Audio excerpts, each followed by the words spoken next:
দুর্গাপুর ইস্পাত কারখানায় দুর্ঘটনা, ঝলসে আহত 4 জন শ্রমিক। ঝাড়খণ্ডের রাঁচির বাসিন্দা ওই 4 জন দুর্গাপুরের বেসরকারি হাসপাতালে নিয়ে যাওয়া হয়েছে তাদের। আহতরা ব্লাস্ট ফার্নেসে প্লেট কাটিং এর সময় দুর্ঘটনার মুখোমুখি হয়। দুর্গাপুর ইস্পাত কারখানায় দুর্ঘটনা। সঞ্জীব সুই রয়েছেন প্রতিনিধি। সঞ্জীব, ওই 4 জন শ্রমিক এই মুহূর্তে কিরকম রয়েছেন, কি জানা যাচ্ছে হাসপাতাল সূত্রে?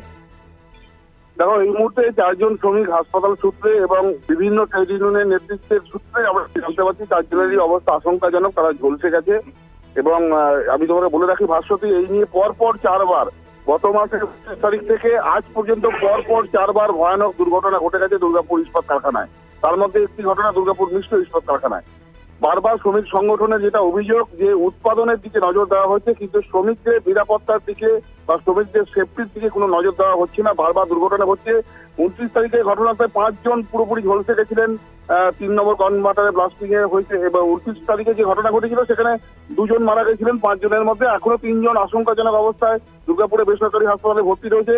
তারপরে আবারও দুর্গাপুর মিশ্র ইস্পাত কারখানায় বিস্ফোরণ হয়। সেখানে আরেকজন মারা যায়, ঋষিরাজ দাস নামে একজন স্থায়ী কর্মী। তারপরে আবারও গত পরশু দিন 3 নম্বর রাতের বেলা 3 নম্বর কনভার্টারে আবার ব্লাস্টিং হয়। সেখানে শঙ্কর দাস বলে একজন কর্মী আহত হন, তিনিও ভর্তি আছেন। একজন ঠিকা শ্রমিক আহত, তিনিও ভর্তি আছেন। আবারও গতকাল রাত 9টার সময় বিস্ফোরণ। সেখানে 4 জন রাঁচির শ্রমিক, ঠিকা শ্রমিক, তারা গুরুতর আহত। এই যে গত 29 তারিখ থেকে পরপর 4 বার মিশ্র ইস্পাত কারখানায় দুর্ঘটনা চলছে। কর্তৃপক্ষের উদাসীনতার অভিযোগ উঠছে, শ্রমিকদের নিরাপত্তার অভিযোগ উঠছে। সেফটি বলে কিছু নেই দুর্গাপুর ইস্পাত কারখানায়, এটা ট্রেড ইউনিয়ন কর্তৃপক্ষ জানাচ্ছেন।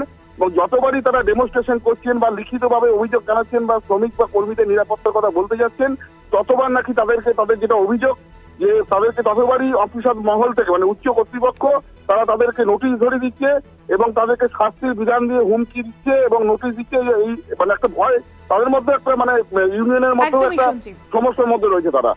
ধন্যবাদ। এবং ঝাড়খণ্ডের রাঁচির বাসিন্দা ওই 4 জন শ্রমিক, আহতদের নিয়ে যাওয়া হচ্ছে হাসপাতালে। এবং বড়সড় দুর্ঘটনা, আবারও বড়সড় দুর্ঘটনা, দুর্গাপুরের বেসরকারি হাসপাতালে ভর্তি করা হয়েছে 4 জনকে।